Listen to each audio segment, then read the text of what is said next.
In this video, we will show you how to insert shapes in Google Docs. First, you can create your documents. For example, to insert shapes in Google Docs a little different when you use usually Microsoft Word. In here, to insert the shapes, you need just click the drawing menu in here, insert and drawing, and click new. In here, you need to select the shapes, just click this. And then, for example, there is many shape here. For example, this. And also, for example, this arrow. And to insert the shape, you can just click save and close.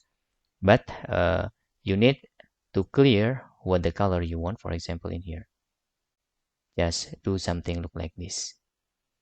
And then you can click save and close. Then you successfully created or add shapes in your Google Docs or Google Documents. That's all tutorial how to create or make shapes in Google Docs or Google Documents. Hope this video helpful for you.